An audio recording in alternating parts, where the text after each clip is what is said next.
last lecture, I was discussing on a case study on the MEMS sensor, that is MEMS capacitive accelerometer. Some specification we define, and from there how these specifications are achieved, we discussed on that. Two methods we followed, one is analytical treatment and the other is the simulation using standard simulation tools, and we compared the results. I remember I also discussed the various structures of the capacitive accelerometers, which are bridge type, some are the cantilever flexor types. So, out of that we found a particular structure which is double cantilever beam structure is quite sensitive and without much difficulty of technology, and with that we achieved our goal by certain simulation, certain parameter variation, and after satisfying those parameters, our next step will be how to go ahead for fabrication of those devices. And basically these structures are contain three pieces, and how the three individual pieces are fabricated and then how they are assembled, that I will discuss today. The design specifications which I mentioned in my last lecture are range 10 plus minus 10 G, over range 30 G, damping ratio 0.7 to 1.2, natural frequency 100 hertz, nonlinearity plus minus 1% of full scale, resolution 0.02 G, threshold is 0.01 G, operating temperature range minus 85 to plus 40 degree centigrade. So, with that we confine to this structure which is shown here, three pieces. Middle piece is basically the sensor, and the top and bottoms are two fixed electrodes which form parallel plate capacitance with the central piece, and the central piece is comprising of a probe mass which can move freely between the electrodes, and accordingly the capacitance between top fixed place in middle the sensing electrode and that with the bottom fixed electrode will vary, and we are going to measure the differential change of capacitance of this particular structure. And as we used a probe mass, and that probe mass will displace according to the acceleration, and as a result of which the gap between the gap between two plates will change and capacitance variation will be detected, and which is a measure of the acceleration. That was the basic principle which I discussed in my last lecture. Now, here the whole whole sensing element is the middle piece of silicon, and that is two cantilever beam structure which we will confine onto that. One is here, another is here, and this middle one is a probe mass, and this structure is to be fabricated using micromachining technology, and before that using some standard the process simulator which is IntelliSuite software, which is micromachining. If you do it, and it will show you the after micromachining how the shape looks like. So, there how much will be the undercut, how much will be the corner compensation, that we can get some idea, which are not 100% practical figure after getting etched, but some idea we can have from these simulated tools how it looks like after certain process. So, we are going to have similar structure which is shown in the figure. Now, here one thing is different from earlier flexural cantilevers which I stressed in my last lecture also, that is we found that this kind of structure is much more sensitive if you make the flexure at the middle of the thickness of the probe mass. You remember, it is not, the flexure is not at the top surface, is just at the middle of middle around the thickness of the vertical direction of the probe mass. There we found the sensitivity will improve drastically, and there the performance will be also improved. So now the question is how to get the flexure or cantilever at the middle of the vertical dimension of, that means middle of the thickness of the probe mass. So that is one difference, which is difference from the piezoresistive, the accelerometer, which I discussed in 2-3 lectures back. So there our problem was that we fabricated the piezo resistance at the surface of the silicon, because the sensing element were in that case is a resistance which has to be at the surface, because the stress was maximum at the surface.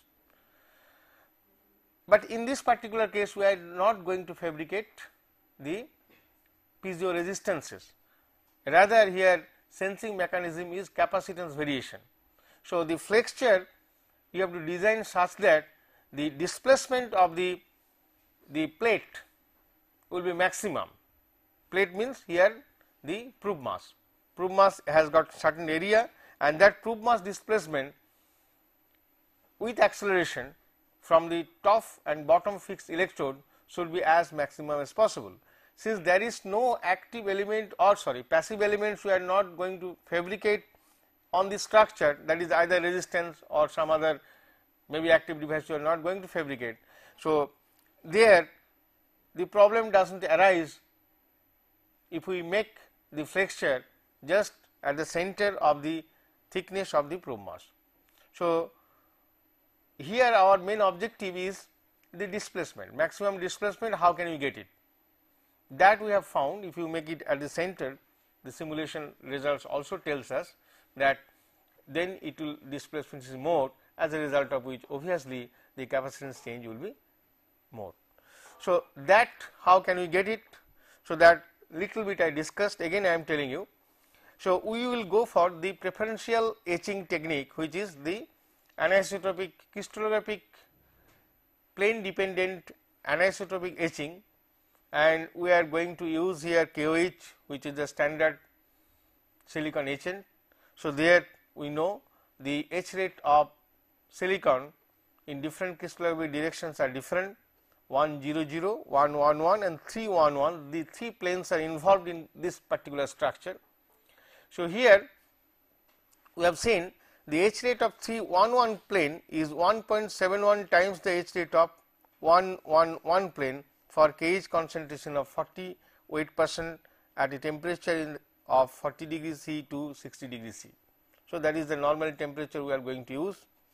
Now since there is a preferential etching between 311 to 111, so which are involved in making the structure in the central plane, because you see you can see here there are different surfaces. One is the slant surface, one is the vertical surface which is 100, and another you are getting some surface like this here. So this 3 surfaces we need the etch rate should be in certain direction should be maximum, in other directions will be some variation will be there, so that we want etching in the 311 plane after some time, not in 111 plane. So that is achieved in KOH silicon, some differential is there, and the inclination angle in 311 with 100 is 25.24 degree. So that is the thing. So initially what you can do here, so you can have some oxide masking at the flexure, then go for etching. So after certain amount of etching is done, then you can remove the oxide and just simply you dip the whole thing into the KOH etching solution. So it will follow the preferential crystallographic dependent etching, and you can get this structure. That means you can say in that direction it is a maskless etching, some kind of the maskless etching is also relevant in this particular fabrication step. So that is normally followed. initial etching with oxide mask over beam is carried out and subsequent etching is done without any oxide mask. Width of the beam in the mask is kept more due to recession during maskless etching. Recession means it is side all also little bit it will attract. So, that is why the mask level, the size or width of the basically flexure beam is kept little bit more compared to the actual width. So, now let us see how the process will follow, what will be the actual process to get the structure which I have shown in the at the beginning in the second slide I believe. Now, this thing is the fabrication steps. Initially let us concentrate on the middle piece which is the sensing piece, how we can get it. So, we have to start with the silicon wafer, that is 575 microns, 520, 500 plus minus some variation is there. So, which wafer we have simulated, that is 525 to 75 micron thick N type 100, that is the wafer. Now, if I see the color of the silicon is this. So, then this is the silicon wafer, bare silicon, this is a cross section diagram I am showing. Now, next what will you do? We are going for oxide growth, masking oxide growth, that is 0.5 to 0.7 micron oxide we have to grow on the both side of the silicon, and it looks like this. So, is a top the greenish color and the bottom greenish color are the oxide. So, 0.5 to 0.7 micron thick oxide is grown at the beginning. Now, in the next is, what is the next step? The oxide thinning lithography, that is the mask 1. Oxide thinning lithography means we are not going to remove the oxide or not we are going to opening window in the oxide. So, that is oxide thinning lithography using the mask 1. So, this is the mask is shown at the bottom. So, this portion some window like structure is there. So, lithography, this color is photoresist. Okay. So, here this portion is, here is a white portion in the mask. So, automatically here there is no photoresist, here, and at the same time you can see here on slit type of thing is there. So, this particular portion we have intentionally done here, because you see we want when the middle piece will go up or go down, in that case. So, sticking problem is to be avoided. That is I mentioned sometimes back, if you remember, in surface micromachining there is a problem is surface stiction, that is any kind of the membrane or the cantilever during the movement, maximum movement, it can stick either in the top or bottom surface, and there it get it fixed. Now, in order to avoid here also, if you see over range protection kind of thing, if the complete probe mass, the whole probe mass with a jerk it goes down drastically. So, it should not touch the bottom electrode, because you see is a parallel plate capacitor, top is electrode and bottom electrode, that makes short circuit. So, it should not be there. So, for that in the probe mass we can make certain narrow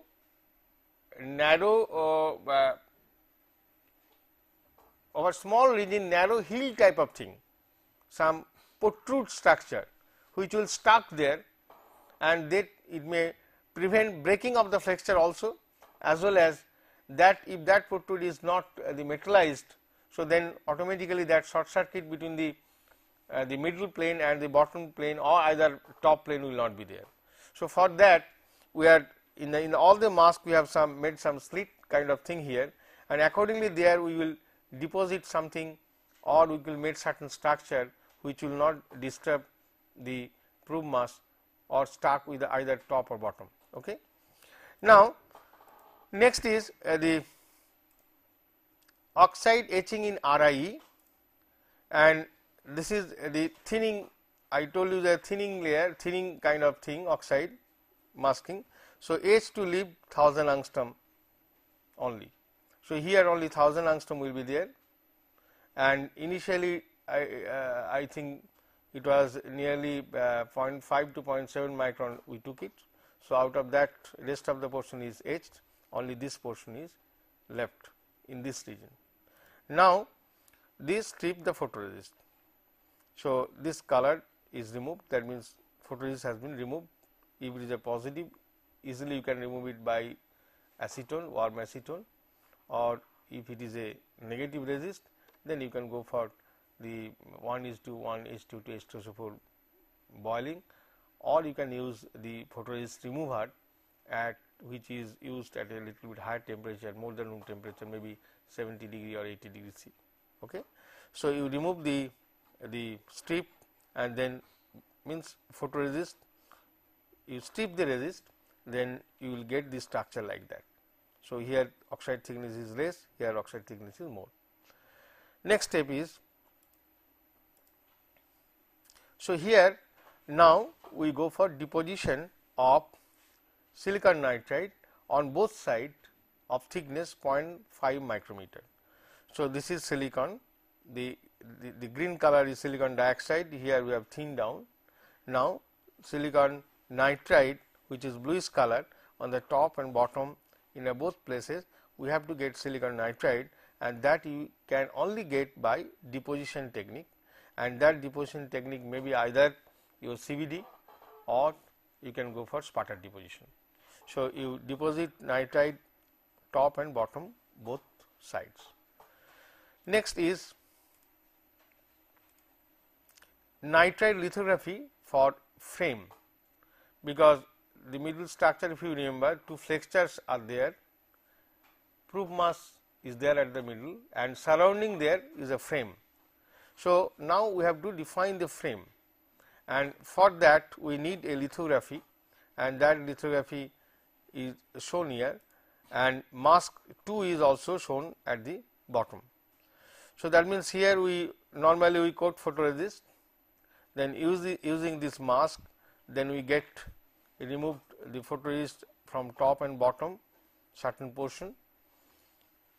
Okay.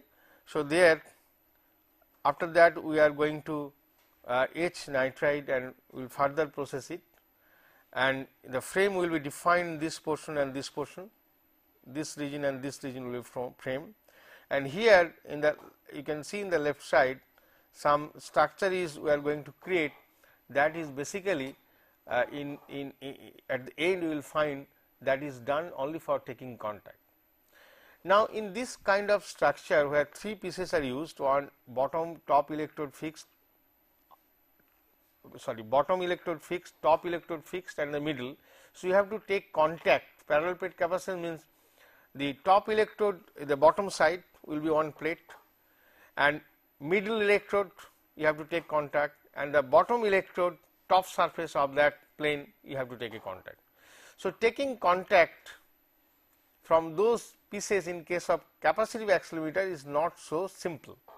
So, that we will see how those contacts are taken. Okay. So, at the end of this process technology steps, I will just explain how it is being done.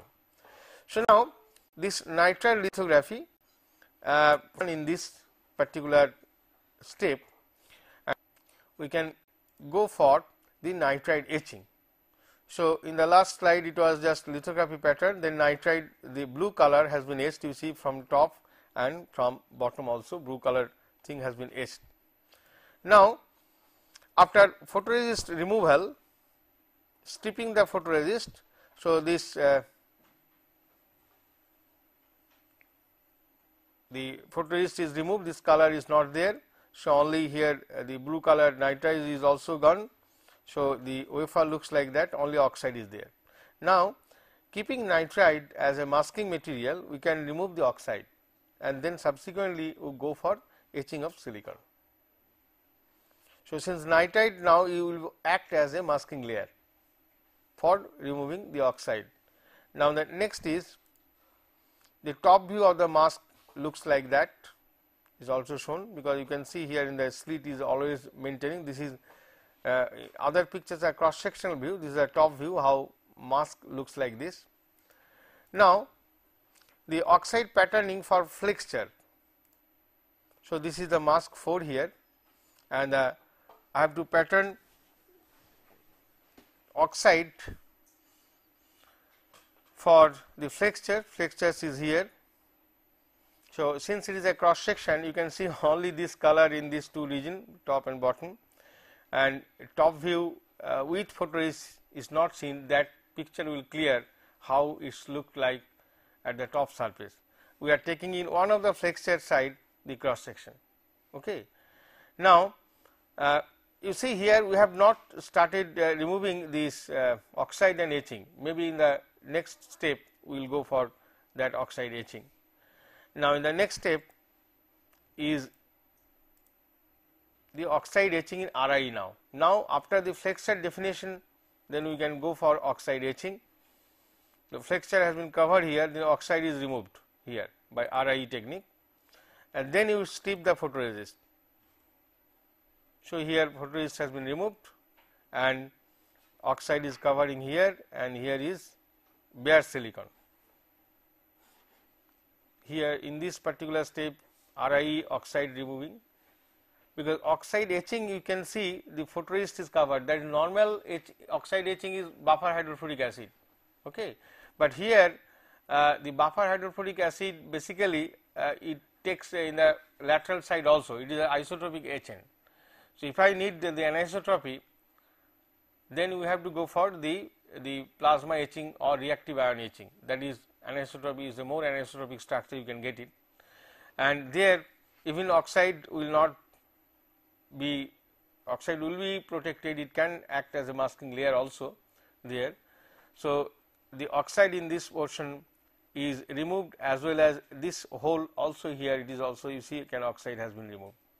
So, nitride covered, there is nitride covered here in the photoresist. Now, after removing the oxide, the photoresist is stripped.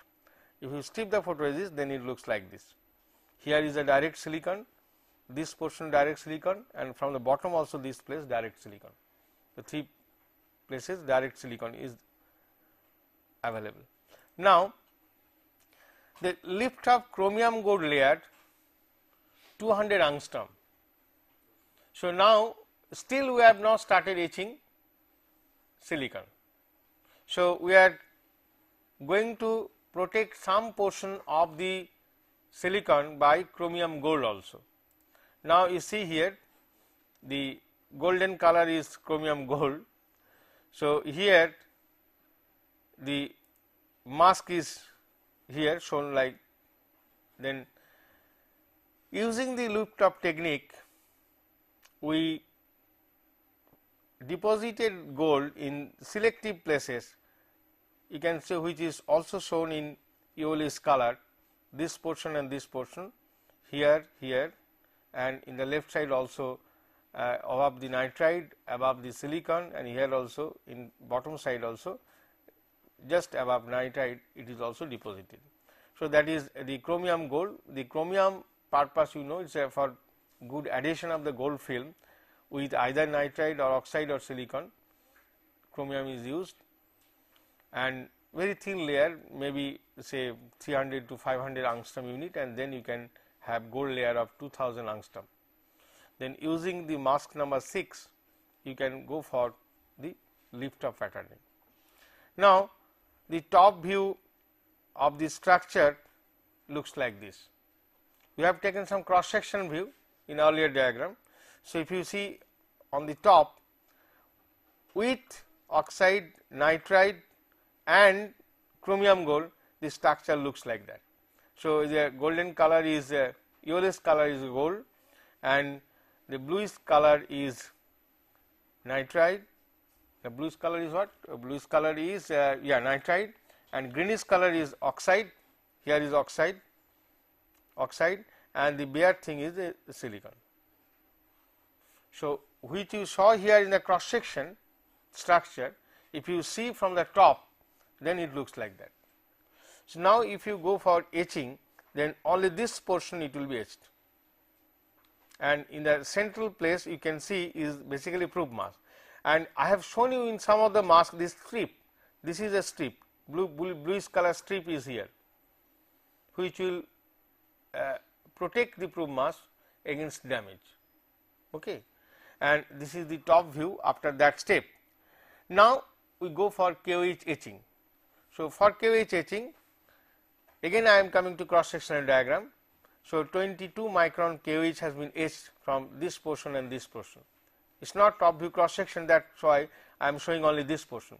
Now, you can see here the passivation has been made in some of the region by chromium gold, some of the region by the oxide here. Okay. And accordingly, you are getting at the surface different steps.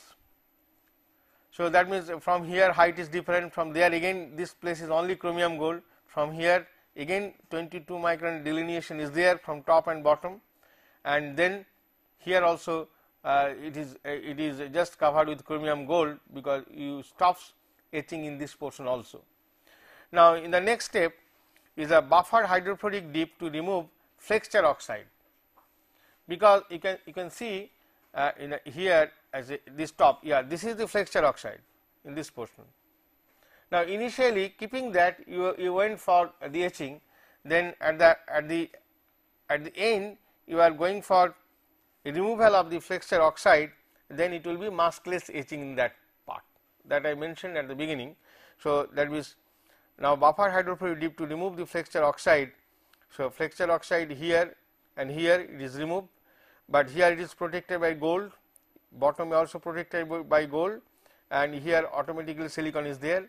So, now you can see, now you are getting the surface of the silicon, sub portion silicon thickness is less in this portion here, and in some portion the silicon thickness is more. So, you can somewhere if you etch from top and bottom, it will make a thorough hole, in somewhere you will get the flexure. Now, next is bulk KOH etch and release of the structure.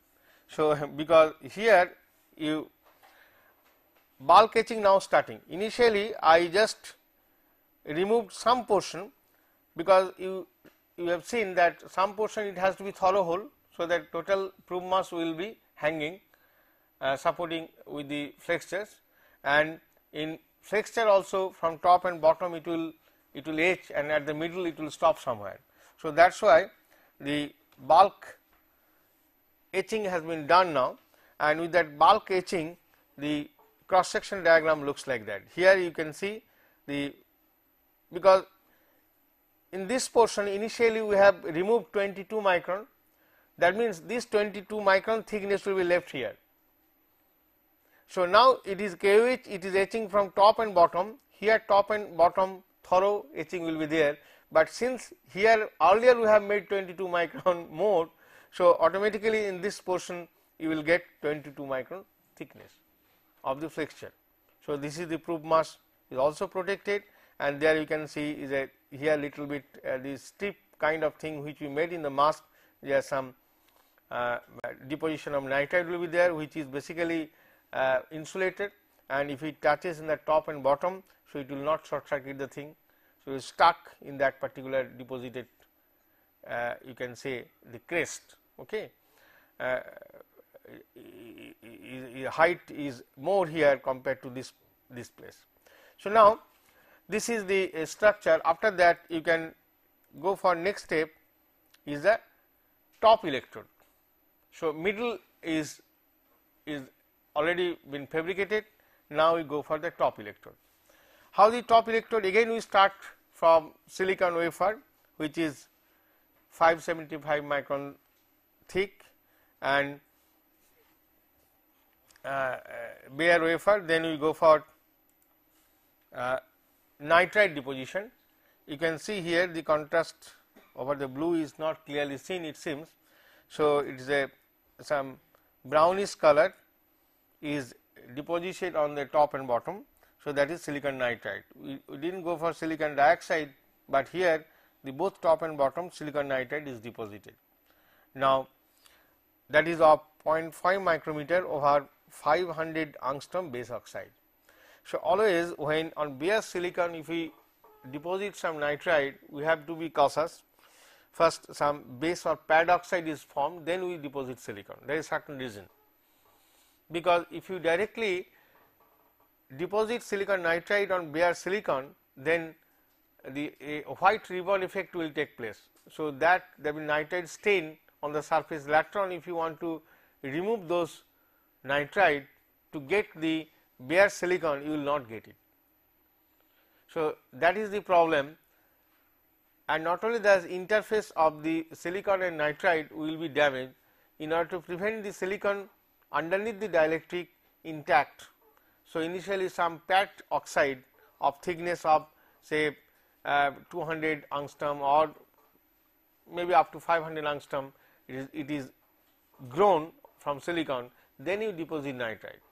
Whenever if you want to make the complete removal of the passivating layer of nitride, you first etch nitride, then this 500 angstrom or 200 angstrom oxide also can be removed easily. So, that is a preventive layer between silicon nitride and silicon is made to protect silicon intact below the dielectric film. Okay.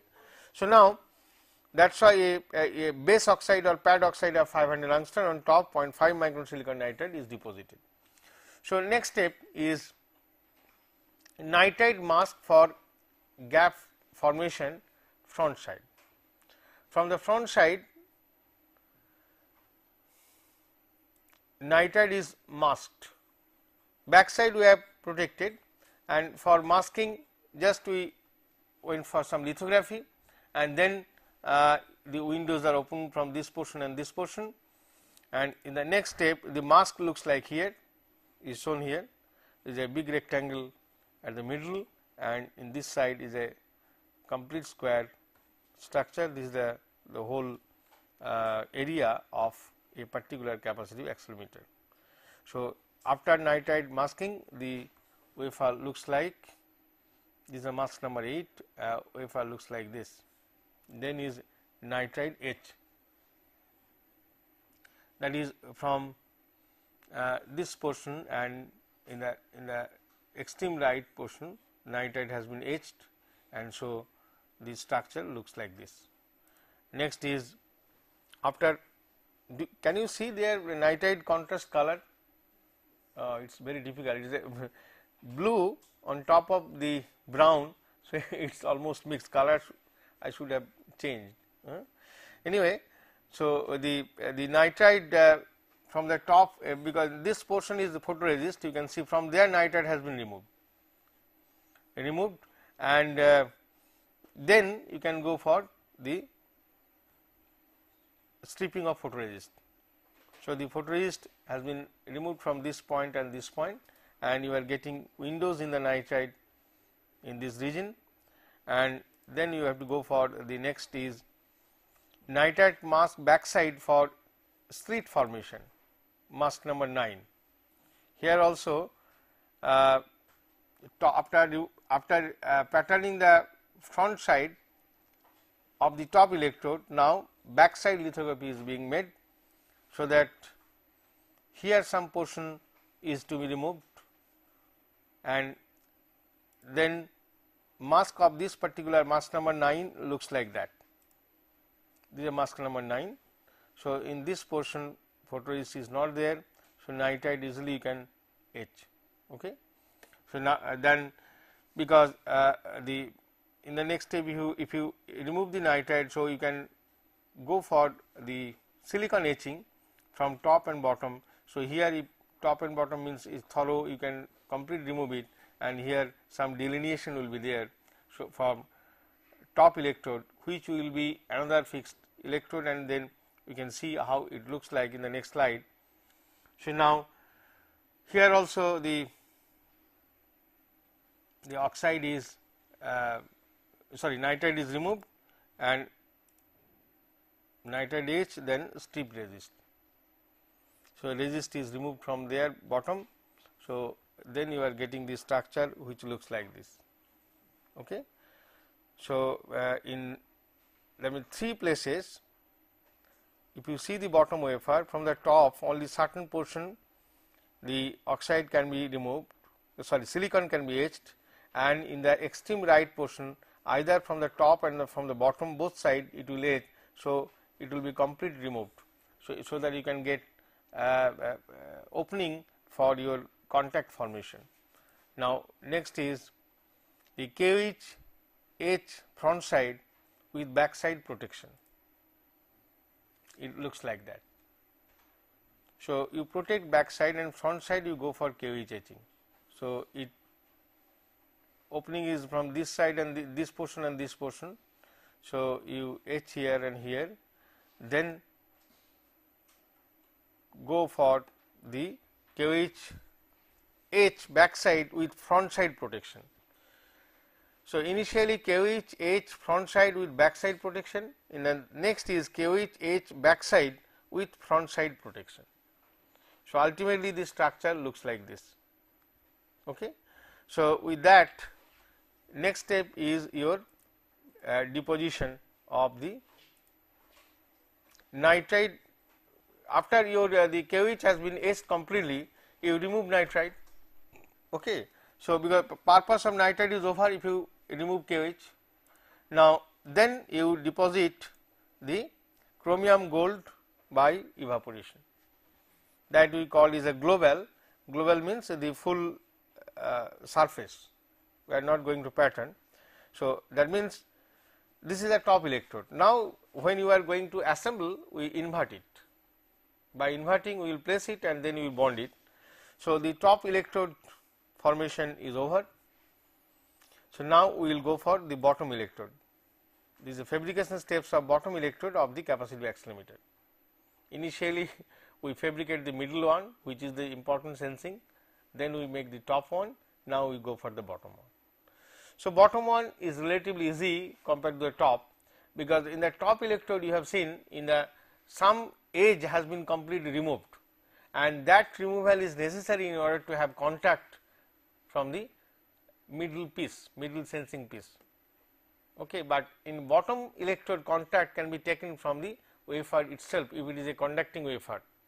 So, there you do not have to etch completely one side at the bottom electrode. You will understand if I show you the structure. Here again the bottom wafer silicon 575 micron silicon wafer is taken, then nitride deposition of 0.5 micron over 500 angstrom base oxide in the same step like the previous one. Then we will go for the nitride mask for gap formation from the front side like here. Then we go for nitride etch. So, if you etch nitride from this portion and this portion, it has been etched. So, this is protected. Now, in the next step you will get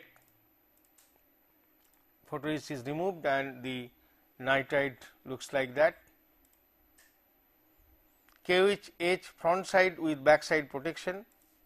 So, it is in earlier case you in the top electrode from bottom also pattern and you etched little bit, but now in the bottom wafer bottom electrode we etch only the front KH etch and back side is completely protected by silicon nitride. Okay. So, now with that next is nitride etch front and back.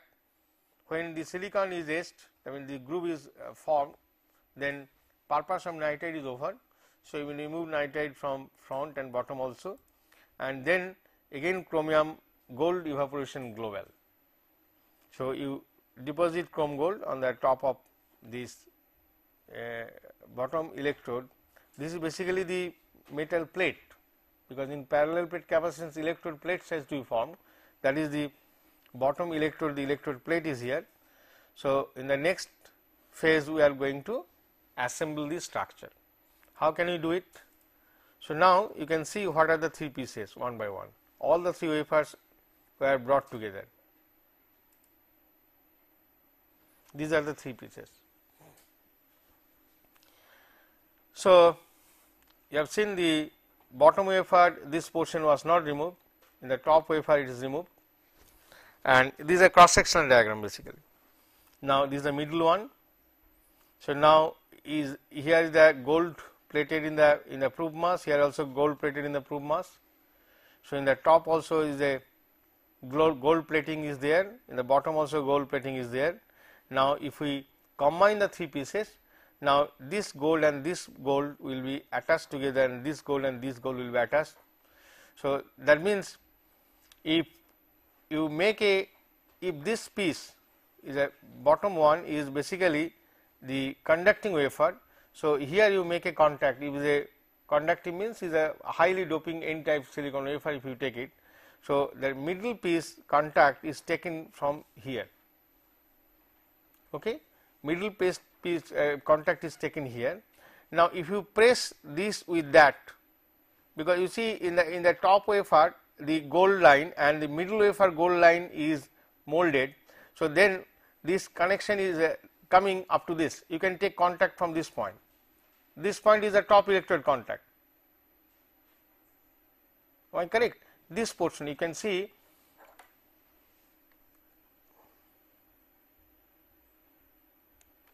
You see this portion here, one contact. So, this is if you press here and here join together. So, you join together here. So, this will one contact and that will be top electrode contact. Bottom is this wafer itself. This is a highly conducting wafer. This one wafer is silicon. If it is a conducting wafer, so is the gold is plated here. So, this you can take around contact. So, automatically you are getting contact of this, and that means it is not disconnected. In the frame somewhere it is connected. So, but this portion and this portion over nitride and oxide is there insulated. Similarly, in the bottom also over insulation the gold is there. This gold will help you proper bonding of the bottom and middle wafer. So, then here is an electrode. So, this electrode contact is again this wafer contact can be taken from the bottom piece, because in the bottom of this bottom electrode it does not have any insulating layer at the bottom side of the wafer. You have delineated this portion okay, but this side is intact. So, that means one you can take here, one you can take here, and the third you can take either side or from the bottom. That means middle is fixed. From middle and this will give you the one C1, okay, and similarly this and this you will give another C2. This and this will give, because this is the common contact you are making. Okay. So, in this way you can get, after the three wafer bonding, you can get the complete thing. The wafer bonding has been taken place, top and bottom. Now, we are joined together. You got the three structure. Okay. So, in this way one by one you fabricate separately. Now, the assembly is another very important point in this particular the capacitive accelerometer fabrication, where you have to have the both C1 and C2 top and bottom capacitance contact should be proper, and then you will because you know the C1 C2 both capacitance structure top and bottom will help you elimination of any parasitic or some noise pickup, because you are giving stress on your differential capacitance, difference delta C, C1 minus C2, that is proportional to G. That variation will be with G will be there, and that we are interested. So, in that way, because you see here lot of the conducting planes are there, and if you use the conducting silicon wafer, there is also going to create a problem, because the conducting wafer is with another ground plane, it will have some parasitic also, and that are the major concern in case of many capacitive accelerometers. So, there we have to see certain design modification, certain techniques, so that those parasitics can be removed completely. Okay. So, this is the complete process sequence of this capacitive accelerometer structure, and I am not going to discuss further on this. And now we will discuss another the inertial sensor. So, that is the gyro sensor. So, we covered two case studies, one is the piezoresistive accelerometer, the second was capacitive accelerometer. with certain goal and how we design it, and after design how we fabricate also, that also we discussed in both the cases.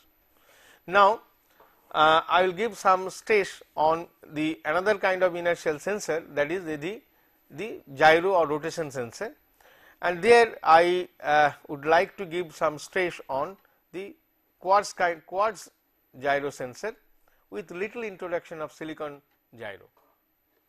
So, next class we will discuss on gyro sensors, MEMS gyro sensors. Thank you very much.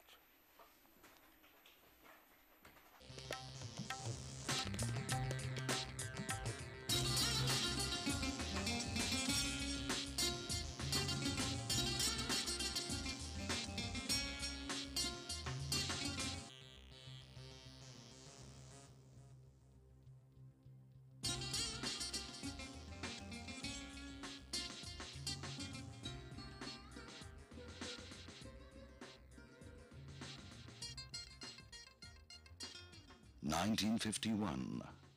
A young nation aspiring to find ways to fulfill a dream lays the foundation of an institution that will give aspiring technocrats the license to fly high. The first Indian Institute of Technology is born at Kharagpur. Founded on the basis of the recommendations of the NR Sarkar Committee that was set up in 1945 to consider the development of higher technical institutions in India, the institute was first established in 5 Esplanade East, Kolkata, before it moved to Kharagpur in 1951. With Sir Gyan Chandra Ghosh as the first director and Dr. B.C. Roy as one of its founding guardians, the institute established itself as the symbol of a young, dynamic and resurgent nation. As top students rubbed shoulders with the most celebrated of professors and scholars, visions took shape. And IIT Kharagpur continued to play the pioneering role that was envisaged for it, enabling India to become a knowledge powerhouse that it is today.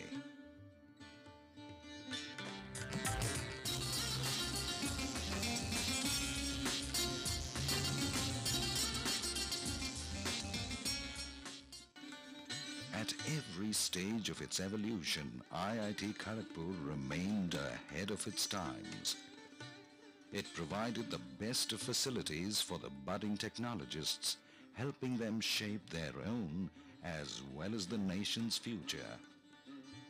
Indeed, today IIT Kharagpur has blossomed into a time-tested, venerable institute of learning. With the rich experience of converting individuals into brilliant professionals through 50 glorious years. As you cross the campus gate, you feel the distinct nip that is IIT Kharagpur. The spirit of objective inquiry and lateral thinking hangs heavy in the air.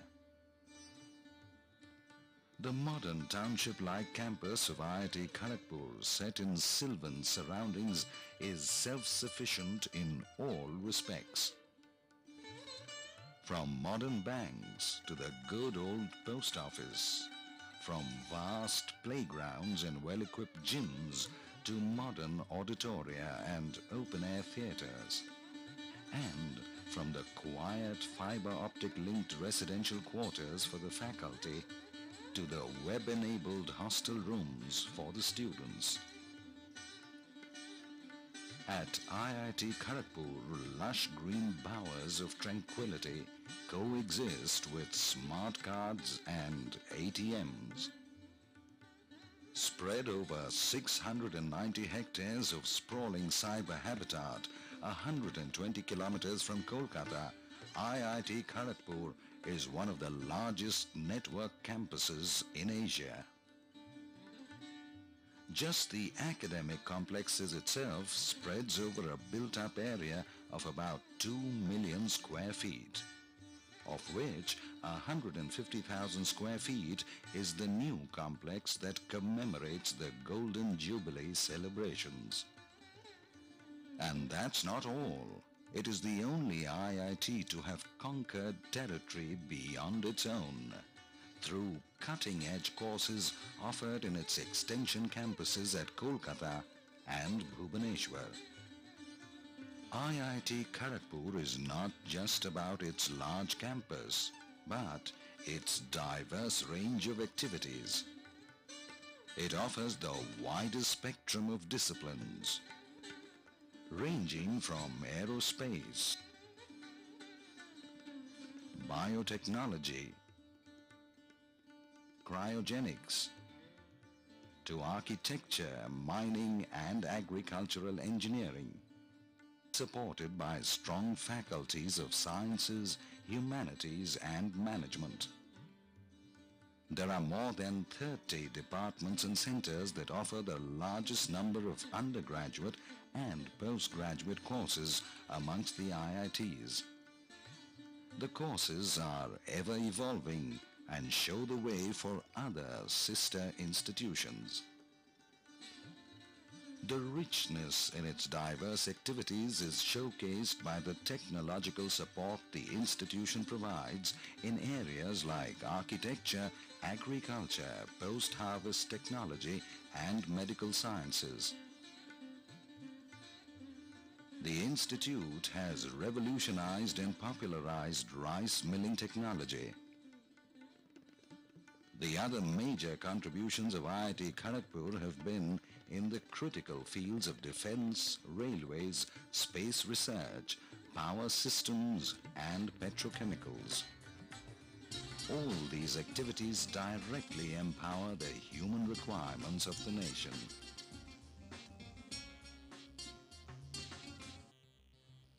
Advanced facilities at the Institute make it possible to undertake cutting-edge research and service-sponsored research projects. The array of equipment ranges from aerodynamic testing laboratories to intelligent machining centers, atomic spectrometers, to VLSI design labs, molecular beam epitaxy, to anechoic chamber, fast protein liquid chromatographs, to liquid nitrogen plants.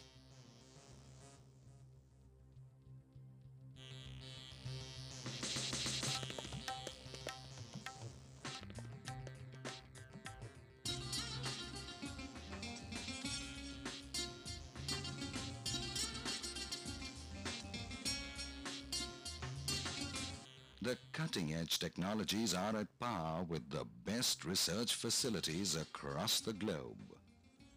In fact, the volume of research and development activities at the Institute is incredible. In terms of the number of patents it owns, the volume of industrial consultancy it provides, and the revenue that it earns from all these make IIT Kharagpur a class apart and strengthens its position as the true pioneer in technological education in India. The Institute Library deserves a special mention. Fully web-enabled, it is one of the largest in Asia with over 324,000 volumes of material, including books, videos, microfilm, and patent documents.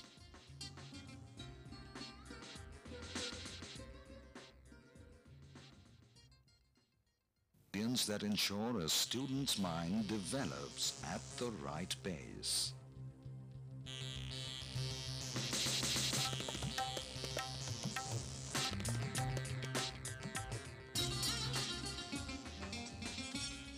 Along with its strong sense of academics, which is ensured by a strict selection process, life at Kharagpur is a celebration of, well, life.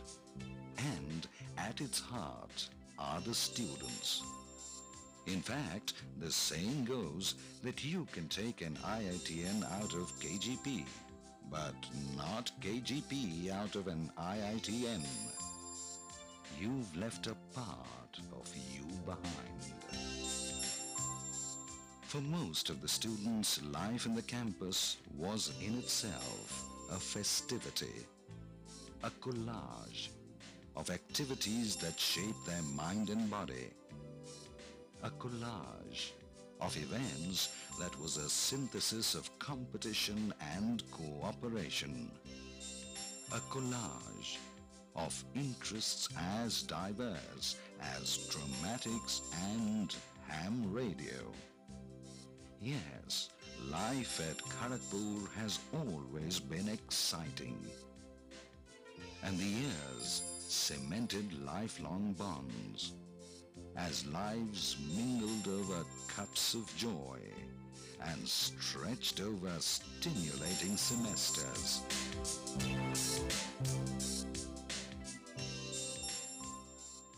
The halls, with their blocks and wings connected by charming catwalks, remain ensconced in their own world. A collage of memories. Infrastructurally adequate, architecturally meticulous, and holistically inspiring.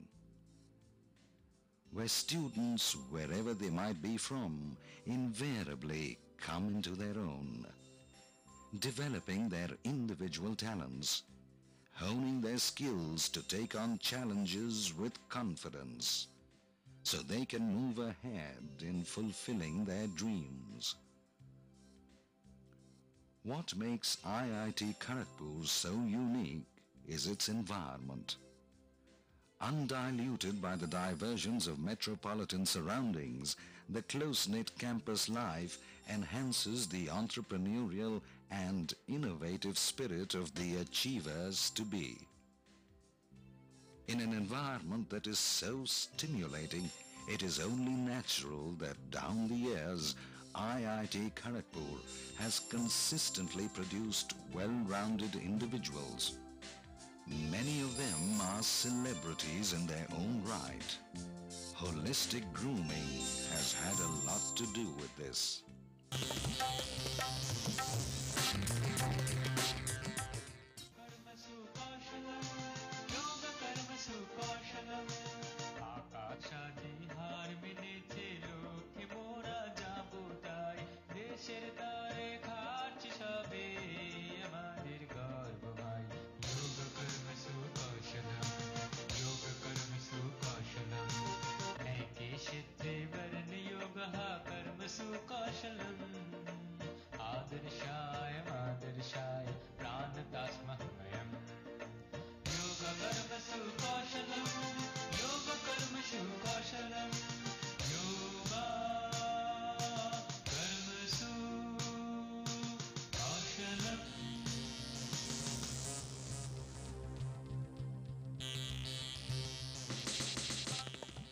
Indeed, in this golden jubilee year, as the celebration continues, Pandit Nehru would surely have been a proud man today. For him, IIT Kharagpur was always more than just an institute of technology. In his own immortal words, it is indeed a fine monument of modern India.